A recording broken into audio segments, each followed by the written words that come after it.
have moments in our life that spark change. Some are big, some are small, but they're often unexpected. One thing's for sure, we're never the same person we were before that moment. I had one of those when I was 6 years old, and my 9-year-old sister Bethany was chasing me around the house with a broom. And we're running around the house frantically, and I darted to the far side of our dining room table, and we froze. And she looked at me, and I looked at her, and I thought to myself, not only am I stronger than you, I'm faster than you. And she figured it out, I think, at the same time, because her eyes got really big, and all of a sudden, from then on, I was the one chasing her. I had a moment like that in Ultimate in 2006, but I wasn't on the Frisbee field. I was sitting in the Boston Airport terminal waiting for a flight home after having been a counselor at NUTSI for the week. And NUTSI is the National Ultimate Training Camp, and it's a youth summer camp that's all about Frisbee, and it's run by the incredible Tina Booth, one of the masterminds of our sport. And at the end of the week, it turns into a tournament for the players, and the counselors become the coaches. And I had been lucky enough to be paired with rock star veteran Ultimate player Tully Beatty, if any of you know him, a friend of mine from North Carolina. And Tully is a tenacious defender and a sick handler, and we had a blast together. Anyway, I'm sitting in the airport, and I'm rummaging through my stinky carry-on bag, and I come across this jersey. But it's not my jersey. It's Tully's 2005 U.S. national team jersey that he somehow snuck into my bag. And I'm holding it, and I see this note attached to it. And it says, Chelsea, use this for motivation in the future. P.S. Alternate is unacceptable. And I'm holding the jersey, and tears just start streaming down my face.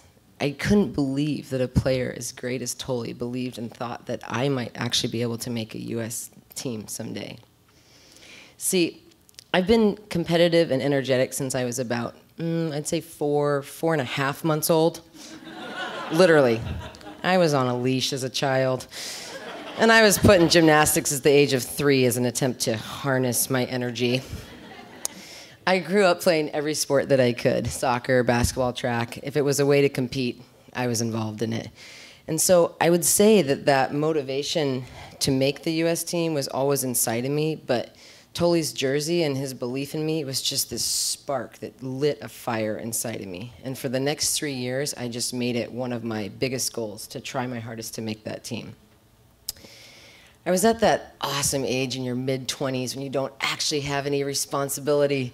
And so I was able to devote so much of my energy to trying to get ready. I was on the track 5 days a week. I was in the gym 5 to 7 days a week. My great friend and teammate and mentor, Tracy Satterfield, was helping me train, and she would run me through these crazy workouts at the park where I was literally jumping on top of picnic tables and doing wheelbarrow races up sets of stairs, and then she was just chucking the Frisbee as far as she could, and she can throw really far, and having me run after it over and over again. And so I would say I was in really good shape when I went to that tryout.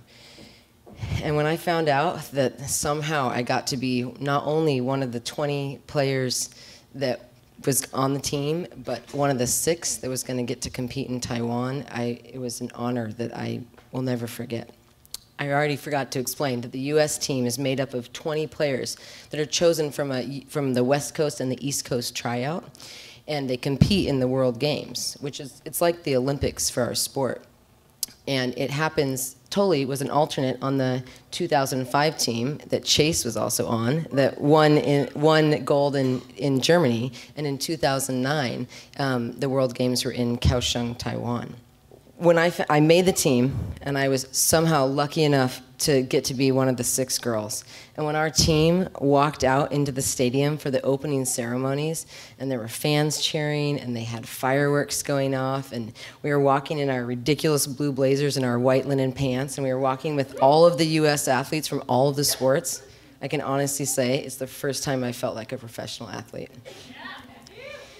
But as we know, not all moments in life can be that grand. So flash forward now to 2014 and a very fat version of me as I'm sitting in the doctor's office, 25 weeks pregnant with my twins. And it was just a routine doctor's appointment, but I could tell, as the doctor walked back in after some tests, I could tell by the look on her face that something was not right. And she looked at me and she said, well, Chelsea, for some reason, you seem to be going into labor. Your twins are trying to come 3 months early, and you need to get to the hospital as soon as you can. and I froze. I felt like I had been punched in the stomach, and I just couldn't believe this was happening to us. And with tears in my eyes and a huge pit in my stomach, my husband Matt and my 2-year-old daughter Ayla and I, we walked ourselves to the hospital. And I can tell you, it's a very strange feeling walking into the hospital to check in, knowing that you could be laying down for many weeks to come. And as the doctors and nurses were putting IVs in and giving me medicine to try to stop labor, I was just overwhelmed with this deep fear. At 25 weeks pregnant, the babies were barely viable, and there was a chance that one or both of them might not survive. And if they were to come in the next few weeks, we could be looking at lifelong medical issues or months in the hospital. And I felt really betrayed by my body. My body is something I've always had great control over, and I felt like as a woman in this really important moment, my body was failing me. And I also felt like I was getting ripped away from my daughter, Ayla. She was 2 years old, and this was supposed to be our last few months together before the twins came and rocked her world. But I did my very best to stay positive, and I even used my competitiveness to turn it into a game. I told myself and the doctors, I said, I'm going to win the game of bed rest. By literally being as still as possible. And if you know me, I am not good at that. That is not my skill. By the way, hospital bed rest is about as glamorous as it sounds. It literally means laying in a bed for 23.5 hours a day, and you get one extremely exciting, awesome 30-minute wheelchair ride around the hospital. Once a day. I will say, though, it's in times of crisis that you really see your community and who that is, and ours stepped up in a huge way. We had delicious home-cooked meals delivered to our house almost every night from September through December. And one friend, Chalice, pitched the idea on Facebook to get me an iPad to try to pass the time, and within 24 hours, $500 had been donated. And many of those players were not just teammates, but opponents that I had faced over the years. It was incredible. I felt so loved.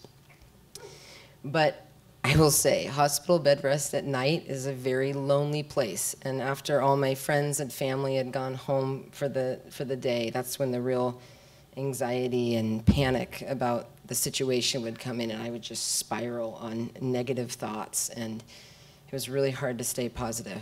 But my biggest coping mechanism was just focusing on great moments and memories of my life. And one memory in particular that I remember thinking of many of my 34 nights in the hospital was the final team huddle in the locker room before the gold medal game against Japan. And I remember being arm in arm with my teammates and looking around in everybody's eyes, and you could just see this fire. Everybody, we were all chasing a lifelong goal, and you could just feel the electricity of the huddle. And I can tell you, I knew in that moment that we were going to win the game. And so when we were standing as a team on the podium, and the gold medals were being placed on our neck, and the national anthem was playing, and the flag was being raised, and tears were streaming down my face again. Turns out I'm a crier. Who knew? Anyway, that moment was so much more than that moment. It was a culmination of years of dreaming and all the hard work and everything coming together. And it's something that I will treasure in my heart for as long as I can live. I've learned that moments in life can be monumental, or they can be unremarkable. And sometimes that moment comes in the form of a well-placed jersey. And sometimes it's a doctor telling you your twins are trying to come 3 months early. And sometimes that moment is when you get to bring your healthy twins home for the very first time. Thank you.